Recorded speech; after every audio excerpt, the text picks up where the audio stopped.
పెద్దలు షబీర్ అలీ గారు, అలాగే మహేష్ అన్న గారు, అలాగే ఎమ్మెల్యే గారు అయిన సూరన్న గారి సహకారంతో, రామకృష్ణ గారు డిసిసి అధ్యక్షులు అందరి సహకారంతో, రమణాకర్ గారు ముఖ్యంగా ఈరోజు మనము 9 లక్షల రూపాయలు నుడా ఫండ్స్ నుంచి మనం పెట్టుకోవడం జరిగింది. మన కమిషనర్ గారు కూడా, మా వైస్ చైర్మన్ గారు దానికి సహకరించడం జరిగింది. ఆయన గురించి ధన్యవాదాలు తెలియజేస్తున్నాను. వేదిక మీద ఉన్న ప్రతి ఒక్కరికి కూడా అందరికీ ధన్యవాదాలు తెలియజేస్తున్నాను. మీకు 9 లక్షల రూపాయలు నుడా ఫండ్స్ వాకింగ్ ట్రాక్ చేయించుకుంటారా, లేకుంటే సైడ్లు ఇటుకతో కట్టించుకుంటారా, ఏమైనా ఫండ్స్ ఏమైనా తక్కువ అంటే పెద్దలందరూ ఇక్కడనే ఉన్నారు కాబట్టి నలుగురు ఉన్నారు ఇక్కడ.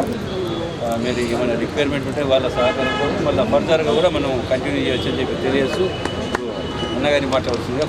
పిసిసి అధ్యక్షులు ఎమ్మెల్సీ గారు, అర్బన్ ఎమ్మెల్యే ధన్పాల్ గారు, రైతు కమిషన్ సభ్యులు గంగాధర్ గారు, నుడా చైర్మన్ వేణు గారు,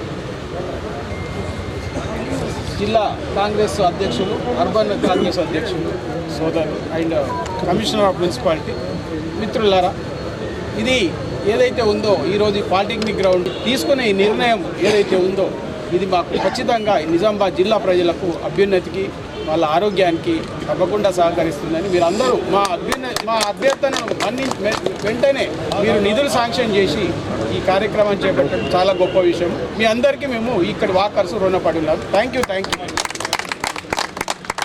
గారు. ఎంతో అనుభవజ్ఞులు ఉన్నారు సార్. మీరు ఈ దృష్టిగా ఆలోచించి it should be concrete one, it should be formattable step. అంటే మనం ఇట్లా వేయగానే అట్లా 6 నెలల సంవత్సరం తిరగకుండానే ఇది మళ్ళీ మొదటికి వచ్చేస్తుంది. ఈ రకంగా కాకుండా మీరు ఒక ప్రణాళిక రచించి దీన్ని చేసుకుంటున్న వాకింగ్ ట్రాక్ ఇక్కడ భవిష్యత్తులో పర్మనెంట్గా ఉండడానికి కలెక్టర్ గ్రౌండ్ ఎట్లా ఒక ప్లేస్ ఉన్నది, దాంట్లో మీరు స్పోర్ట్స్ గురించి చాలా ఆలోచిస్తారు, ప్లాన్ చేస్తూ ఉన్నారు కనుక అక్కడ పర్మనెంట్ ట్రాక్ వాకింగ్ చేస్తే మేము అందరం అక్కడ షిఫ్ట్ కలుగుతాం. ఇక్కడ ఎన్నో మార్లు 4-5 సార్లు ట్రాక్ 4-5-6 సార్లు వేసినాం. కాంగ్రెస్ గవర్నమెంట్ 2 సార్లు వేసినాం, బీజేపీ వాళ్ళు వేసినారు, కేంద్ర చేసారు, ప్రెసిడెంట్గా ఉన్న 2 సార్లు వేసినాం. ఎన్ని చేసినా కానీ with permission of the principal గారు ఒప్పుకుంటేనే చేయగలుగుతున్నాం. అదర్వైజ్ ప్రాబ్లం అవుతున్నాయి కనుక నిజామాబాద్లో అసలు వాకర్స్ కానీ మంచి గ్రౌండ్ కానీ అనేది లేకుండా ఇబ్బంది అండి. మీరు సహకరించాలని కోరుకుంటూ అక్కడ ట్రాక్లు అన్నీ చేస్తే గర్ల్స్ కానీ బాయ్స్ కానీ ఓల్డ్ ఏజ్ వాళ్ళంతా చేసుకోండి. ట్రాక్స్ ఉంటే పర్ఫెక్ట్గా చేసుకోవచ్చు. ఇప్పుడు డాక్టర్ రామచంద్ర గారు చెప్పినట్టు మనం పర్ఫెక్ట్గా షబీర్ గారికి, మహేష్ అన్న గారికి, మరియు గంగన్న గారికి, ఎమ్మెల్యే గారికి, మన నుడా చైర్మన్ కేశవనాన్న గారికి ధన్యవాదాలు తెలియజేసుకుంటూ, ముఖ్యంగా వాకింగ్ ట్రాక్తో పాటు ఇదివరకు గంగన్న మనం డిస్కస్ చేసుకున్నట్టు జిమ్ ఐటమ్స్ కొద్దిగా ఖరాబ్ అయినాయి. దాన్ని మన కమిషనర్ గారు ఒకసారి విజిట్ చేసి అడిషనల్ ఒక జిమ్ అవసరం ఉంది, ఉన్న జిమ్కి రిపేర్ అవసరం ఉన్నది చేయాలని కోరుకుంటూ, ఈ ట్రాక్ చేసేటప్పుడు మన నుడా చైర్మన్ గారు ప్రత్యేక శ్రద్ధ తీసుకొని అది ఒక లెవెల్గా చేపియాలని కాంట్రాక్టర్కి ఇన్స్ట్రక్షన్ ఇవ్వాలని కోరుకుంటూ ఆ జిమ్ములు కూడా శాంక్షన్ చేపియాలని ఈ కార్యక్రమం వచ్చినందుకు మరియు ఈ ట్రాక్ శాంక్షన్ చేసినందుకు మన నుడా చైర్మన్ గారికి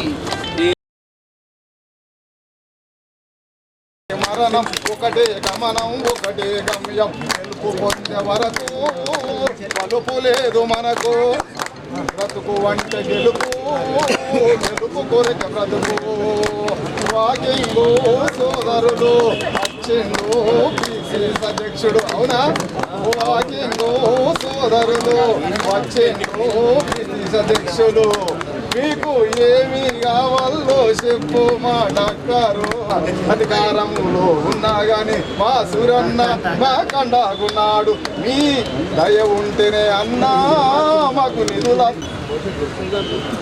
పొద్దున 4 గంటల నుండి రాత్రి 10 గంటల వరకు వాకింగ్ అంటే గుర్తుకొచ్చేది శుభాకాంక్షలు, శుభాభినందనలు. సుమారు 10,000 మంది అన్నారు. కూడా ప్రతి ఒక్కరికి ధన్యవాదాలు చెప్పుకుంటూ భారత్ మాతాకి జై.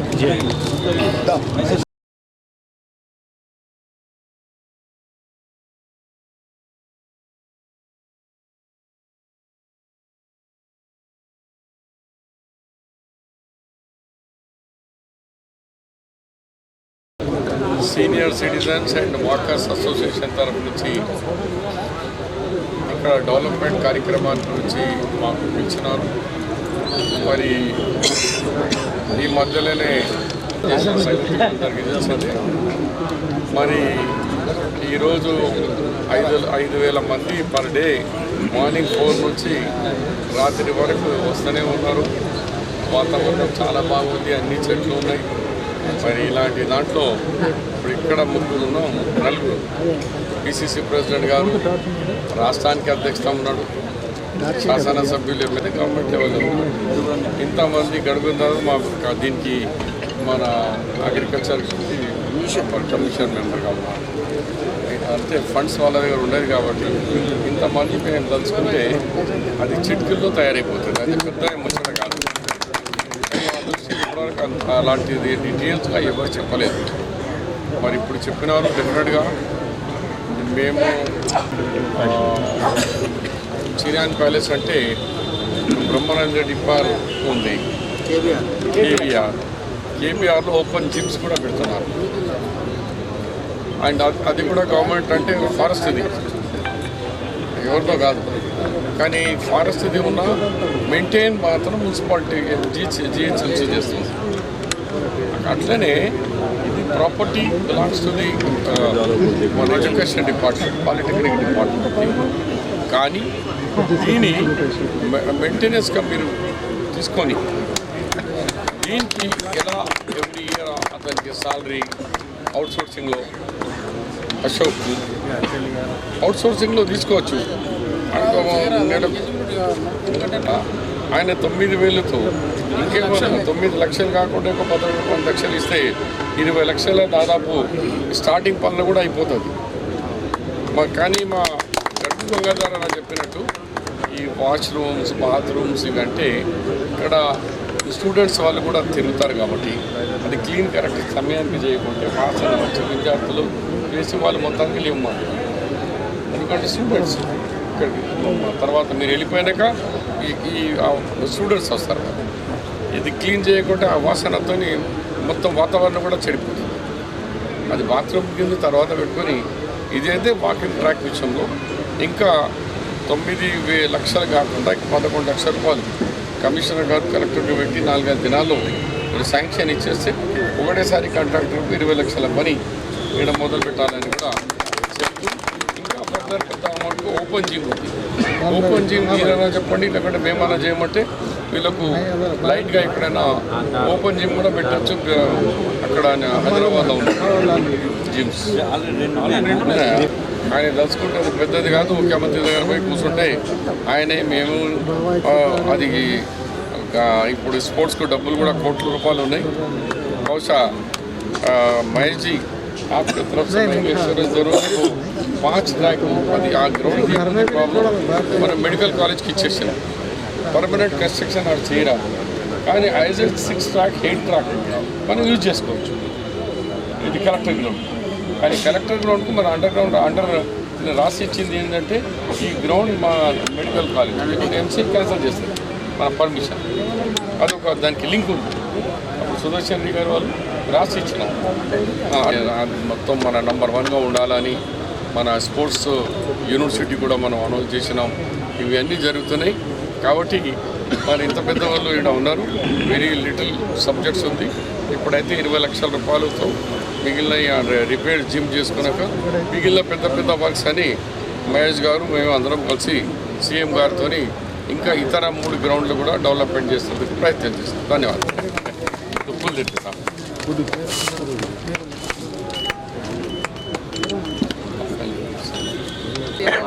తిట్టడం అనేది కనుక దయచేసి ఈ ప్రాంతాన్ని భాగంగా ఈ బాధ్యతగా స్పోర్ట్స్కుని స్పెషల్ ఇంట్రెస్ట్ పెట్టి చేయాలని సాధారణ అందరి ముందు మీరు 2 చేతులు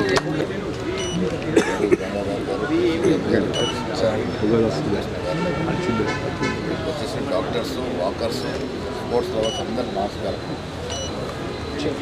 స్పోర్ట్స్ అనేది చాలా అవసరం. ఎమ్మెల్యే గారు చెప్పినాక కరోనా వచ్చిన తర్వాత స్పోర్ట్స్ మీద కాన్సన్ట్రేషన్ పెరిగింది. హెల్త్ కాన్షియస్ బాగా పెరిగింది. ఇంతకుముందు వాకర్స్ ఉన్నాయి, ఆ తర్వాత పెరిగినారు. పాలిటెక్నిక్ ఎన్నో ఏళ్ళుగా వాకర్స్కి నిలయంగా మారింది. ఇవాళ మా కేశవగాంధీ గారి నిధులు 9 లక్షలు ఇవ్వడం సంతోషం. ఇదివరకే నిజామాబాద్కి ఒక 10 crores synthetic walking track sanction చేశాం. ఖేలో ఇండియా ఖేలో ఇండియాలో వచ్చిన ఫండ్స్లో మొట్టమొదటిసారి నిజామాబాద్కి పెట్టించాను. అది ప్రాసెస్ పైప్ లైన్లో ఉంది. ఎప్పుడైనా వస్తే అక్కడ చిన్న గ్రౌండ్ అనుకు దాన్ని సుబీర్ అలీ గారు కలెక్టర్ గ్రౌండ్లోనే సింథటిక్ ట్యాంక్ పెడదాం. అదొక సెంటర్ పాయింట్ అవుతుంది. సింథటిక్ గ్రౌండ్ వాడుకోవడానికి బాగుంటుంది. ఇంపార్టెంట్ విషయం చెప్పారు, 4:30కే స్టార్ట్ అవుతుంది. దేశం అంతేమో కానీ ఇక్కడ 9:30 బ్యాచ్ కూడా ఉంది. సంతోషం. అప్పుడు గంగాధర్ బ్యాచ్ 9:30 ఉన్నారు. ఇక్కడ రావాల్సిన ప్లేసెస్ అన్నీ కూడా కమిషనర్ గారు నోట్ చేసుకున్నారు ఆల్రెడీ. 9 లక్షలది నామమాత్రం అమౌంట్. సింథటిక్ ట్రాక్ వస్తే 10 కోట్లు శాంక్షన్ అయింది. ఆ 10 కోట్లు వస్తే మంచి ట్రాక్ వస్తుంది. ఒక మినీ స్టేడియం కూడా స్పోర్ట్స్ ఆపరేషన్ నేను ఉంటుంది కాబట్టి ముఖ్యమంత్రి రిక్వెస్ట్ చేసి సింథటిక్ ట్రాక్ 10 కోట్లు, మినీ స్టేడియం కూడా దాదాపు 8 కోట్లు పెట్టించాము. పైప్ లైన్లో ప్రాసెస్లో ఉన్నాయి. ఖేలో ఇండియా స్కీమ్లో బాగా పెట్టించాము. నిజామాబాద్కి 2 వస్తాయి. రాజారాం స్టేడియం కూడా డెవలప్ చేసుకుని ఒక ఆలోచన ఉంది. ఒకప్పుడు అది చాలా దూరం. ఇప్పుడు వచ్చిన ఫెసిలిటీస్, కార్ లేని ఇల్లు లేదు, స్కూటర్ లేని పిల్లలు లేడు. అది కూడా పెద్ద దూరం కాదు. దాన్ని కూడా డెవలప్ చేసుకునే ప్రయత్నం చేద్దాం. Nizamabad sports hub. ముఖత్ సరైన వచ్చారు, సంశుద్దీన్ కుమార్ వసాముద్దీన్ బాక్సింగ్ వచ్చాడు, మలావత్ పూర్ణ ఎవరెస్ట్ ఎక్కింది, పెద్ద మౌంటనీరింగ్ చేసే 2 మైళ్ళు ఎక్కడి నుంచి వచ్చింది, ఊళ్ళో సౌమ్య వచ్చింది ఫుట్బాల్లో, ఎండల సౌజన్య ఇక్కడ సౌందర్య ఇక్కడ నుంచి హాకీలో వచ్చింది. చాలామంది స్పోర్ట్స్ మ్యాన్ని అందించినటువంటి జిల్లా ఇది. స్పోర్ట్స్ పట్ల మక్కువ జిల్లా. ఇంకా భవిష్యత్తులో స్పోర్ట్స్ మ్యాన్ రాణించే విధంగా ప్రయత్నం చేద్దాం. మన అదృష్టం అంటే రేవంత్ రెడ్డి గారికి స్పోర్ట్స్ అంటే ఇష్టం. నేను కరాటే అధ్యక్షుడిగా 2015లో ఒక చెక్ వచ్చింది మా అసోసియేషన్ 1 లక్ష. ఇంతవరకు రియలైజ్ కాలేదు. 1 లక్ష రూపాయలు చెక్ ఇంతవరకు రియలైజ్ కాలేదు. స్పోర్ట్స్ కరాటే అసోసియేషన్ 20 కోట్లు 25 కోట్లు అన్నీ ఎక్కువ పెట్టేది కాదు గతంలో. ఈ సంవత్సరం స్పోర్ట్స్ బడ్జెట్ ఎంతో తెలుసా మీకు? 800 కోట్లు పెట్టాడు రేవంత్ రెడ్డి. 800 crores పెట్టాడు స్పోర్ట్స్. మనం ఎక్కడో జరగాల్సిన మెస్సీ ప్రోగ్రామ్ని హైదరాబాద్ తీసుకొచ్చాడు. సాక్షాత్ రాహుల్ గాంధీ మెస్సీ ప్రోగ్రామ్ చూడటానికి వచ్చినాడు. స్పోర్ట్స్ పట్ల మక్కున ముఖ్యమంత్రి కాబట్టి స్పోర్ట్స్ కొంత ఆదరణ దొరుకుతూ ఉంది. రకరకాల ఇంటర్నేషనల్ స్పోర్ట్స్ యాక్టివిటీ హైదరాబాద్లో జరుగుతూ ఉంది. ఆనాడు ఇందిరాగాంధీ గారు ఏషియాడ్ పెట్టారు 1982లో. మేము చిన్నపిల్లలు ఉన్నప్పుడు 82లో 1980లో ఏషియాడ్ నిర్వహించింది. 2 గొప్ప గొప్ప కార్యక్రమాలు చేసుకోవాల్సిన అవసరం ఉన్నది. నిజామాబాద్లో గ్రౌండ్స్ ఉన్న గ్రౌండ్స్ ప్రొటెక్ట్ చేసుకోవాలి. పొద్దునే కమిషనర్ చెప్తా ఉంటాం, ఇంచు భూమి కూడా ప్రభుత్వ భూమి ప్రైవేట్ పరం కావడం వీల్లేదు. ఇన్ని కూడా ప్రొటెక్ట్ చేయాలి. చిన్న చిన్న పార్కులు డెవలప్ చేసుకుంటే చిన్న చిన్న పార్కుల్లో కూడా వాకింగ్ అవుతుంది. ఆ దశగా ప్రయత్నం చేసుకుందాం. కలెక్టర్ గ్రౌండ్ శాశ్వతంగా గ్రౌండ్గా ఉంచుదాం. గతంలో రకరకాల ప్లాన్లు చేశారు. భవిష్యత్తులో ప్లెయిన్ ల్యాండ్స్ ఉండడం కష్టం. నిజామాబాద్ నడిబొడ్డు నగరంలో ఉంది కాబట్టి కలెక్టర్ గ్రౌండ్ని యథావిధిగా ఉంటూ అంతకు స్పోర్ట్స్ ట్రాక్ చేసుకొని ఇంత పెద్ద గ్రౌండ్ని నిజామాబాద్లో ఉంచుకునే ప్రయత్నం చేద్దాం. లంగ్ స్పేస్ దొరుకుతుంది. రాజారాం స్టేడియం అభివృద్ధి చేసుకుందాం. ఇక్కడ ఒక మినీ స్టేడియం అనుకుంటా ఉన్నాం. అంతకుముందు ఒలింపిక్ ప్లేస్ అది గంగాస్థానం పక్కన మినీ స్టేడియం అక్కడ కట్టుకునే ప్రయత్నం చేద్దాం. మినీ స్టేడియం 2 కూడా పైప్ లైన్లో ఉన్నాయి, వస్తాయి. భవిష్యత్తులో కూడా దీన్ని అభివృద్ధి చేసుకునే ప్రయత్నం చేస్తాం. కమిషనర్ గారు ఇక్కడ వాటరింగ్ కూడా చేయాల్సిన అవసరం ఉంటుంది. దుమ్ము అది కూడా కొంచెం ట్యాంకర్స్ పెట్టి చేయించండి. ఇంకేమైనా నిధుల అవసరం కూడా కలెక్టర్ గారితో మాట్లాడదాం. భవిష్యత్తులో ఇదొక స్పోర్ట్స్ హబ్గా తీర్చిదిద్దే ప్రయత్నం చేద్దాం. అగ్రికల్చర్ వ్యవసాయం ఆధారపడిన జిల్లా. ఇంకా వ్యవసాయ కళాశాల తీసుకొచ్చాం. 3 కళాశాలలు శాంక్షన్ అవుతాం. ఇప్పుడు ముఖ్యమంత్రి గారి నియోజకవర్గంలో శాంక్షన్ ఉంది. అక్కడ ఉత్తమ్ కుమార్ రెడ్డి గారి నియోజకవర్గంలో, ఇక్కడ మేమందరం నిజామాబాద్ జిల్లాకు తెచ్చుకున్నాం. 3 శాంక్షన్ 3 ఒకటి తెచ్చుకున్నాం. ఇంజనీరింగ్ కళాశాల 30 ఏళ్ళ నుంచి కాలే. ప్రైవేట్ కళాశాలలు వచ్చి ప్రభుత్వపరం కాలే. నేను పీసీ అధ్యక్షుడు మొదటిసారి నిజామాబాద్ వచ్చినప్పుడు నేను చెప్పినాను ఇంజనీరింగ్ కళాశాల తీసుకొస్తామని. అదే దశగా ఇంజనీరింగ్ కళాశాల కూడా క్లాసెస్ స్టార్ట్ అవుతూ ఉన్నాయి. రోడ్స్ మీద హ్యామ్లో వచ్చే రోడ్స్లో దాదాపుగా 500 కోట్లు నిజామాబాద్లో పెట్టించగలిగినాం. 500 కోట్లు ఈసారి నిజామాబాద్కి పెట్టడం జరిగింది ఫండ్స్లో, హ్యామ్ రోడ్లో. అదే కాకుండా రకరకాల అభివృద్ధి నిజామాబాద్ చేసుకోవాల్సిన అవసరం ఉన్నది. నిజామాబాద్ రాజకీయంగా చైతన్యం జిల్లా, దిగుచర పరంగా గొప్ప జిల్లా ఒకప్పుడు. పారిశ్రామిక పరంగా పెద్ద జిల్లా అంతరించిపోయింది. ఎన్ఎస్ఎఫ్ నీరుగారిపోయింది, చిన్నదైపోయింది. ఆసియా ఖండంలోనే పెద్ద షుగర్ ఫ్యాక్టరీ మందరు ఉండే, పెద్ద మార్కెట్ మనది ఉండే కిసాన్ గాంధీ. అలాంటి రెండు కూడా ఇప్పుడు చిన్నదిగా అయిపోయినాయి. వ్యవసాయ పరంగా దీన్ని అభివృద్ధి చేసుకోవాల్సిన అవసరం ఉంటుంది. అన్ని రకాలుగా అభివృద్ధి చేసుకుందాం. అన్నిటికీ మించి ఆరోగ్యమే మహాభాగ్యం. ఆరోగ్యం కాపాడుకునే అవసరం ఉంది. ఆ దశగా వసతులు కలగజేయాల్సిన బాధ్యత ప్రభుత్వం మీద ఉంది, మన మీద ఉంది, ప్రజాప్రతినిధుల మీద. ఆ దశగా వసతులు కలగజేద్దామనే మాట కూడా మనం జిమ్ కూడా అదనంగా ఒక జిమ్ అన్నారు. మరొకసారి కూడా నిధులను ఇవ్వగలుగుతామని చూడండి. లేదంటే స్పోర్ట్స్ దాంట్లోకి ఇవ్వగలుగుతామా, లేదంటే మాకు వచ్చే బడ్జెట్లకైనా ఇవ్వగలుగుతామా, దాంట్లో కూడా చూద్దాం. ఒక జిమ్ కూడా ఇచ్చే ప్రయత్నం చేద్దామనే మాట కూడా ఈ సందర్భంగా మనవి చేస్తూ, వాకింగ్ చేయండి. పిల్లలకు కూడా స్పోర్ట్స్. మేము చిన్నప్పుడు పాంప్లెంట్ చూసిన కరాటే స్కూల్లో జాయిన్ అయ్యాను 6th క్లాస్లో ఉన్నప్పుడు. ఇవాళ పిల్లలు అయిపోయారంటే బ్రెయిన్కి స్ట్రెయిన్ తప్ప ఫిజికల్ స్ట్రెయిన్ లేకుండా పోయాను. హైదరాబాద్లో చూస్తాం చైతన్య, రకరకాల స్కూల్స్. వేకమంటలో కట్టేసి ఒక్క గ్రౌండ్ ఉండదు. నేను మన స్పోర్ట్స్ పాలసీ చేసిన ముఖ్యమంత్రి గారు మీటింగ్లో ఉన్నాను, చెప్పాను ముఖ్యమంత్రి గారు, ఒక స్కూల్కి పెద్ద స్కూల్కి పర్మిషన్ ఇవ్వాలంటే either they should have a ground or they should lease a ground. ఆ గ్రౌండ్ ఉంటేనే పర్మిషన్ ఇవ్వాలని చెప్పాను. దాన్ని పొందుపరుస్తూ ఉన్నాం. అస్సలు స్పోర్ట్స్ యాక్టివిటీ లేదు. తల్లిదండ్రులు ఏం కోరుకుంటా ఉన్నారు, ఇంటర్ కాగానే రుబ్బి ఉద్యోగం రావాలా, ఇంజనీరింగ్ కావాలా, డాక్టర్ కావాలా. వాడు ఆ స్ట్రెయిన్కి తట్టుకోలేకపోతా ఉన్నాడు చిన్నపిల్లలు. సో ఫిజికల్ స్ట్రెయిన్ ఉంటే బ్రెయిన్ ఆ స్ట్రెయిన్ని మోస్తుంది. డాక్టర్ రామచంద్రరావు చెప్పాలి, ఫిజికల్ స్ట్రెయిన్ ఉన్నప్పుడు బ్రెయిన్ కూడా స్ట్రెయిన్ని మోస్తుంది. ఆ ఫిజికల్ స్ట్రెయిన్ లేకుంటే బ్రెయిన్ వీక్ అయిపోతుంది. పిల్లల్ని మనం చదువుతో పాటు స్పోర్ట్స్ పట్ల ఎంకరేజ్ చేయాలి. ఆ కొడుకు హాస్టల్ చదువుకొని వచ్చాడు, చెప్తా ఉండదు, ఎవ్రీ హౌస్లో అట్లీస్ట్ 1 స్పోర్ట్స్ మ్యాన్ ఉంటాడు. నేషనల్, స్టేట్ లెవెల్ ఆడే sports man. Any sport compulsory ఒక ఇంట్లో ఒక స్పోర్ట్స్ మ్యాన్ ఉంటారు. ఆ దశగా మనం ప్రయత్నం చేయాల్సిందిగా కోరుతూ, పెద్దలందరి సహకారంతో భవిష్యత్తులో అవసరమైన సదుపాయాలు సమకూర్చిన ప్రయత్నం చేద్దాం. ధన్యవాదాలు.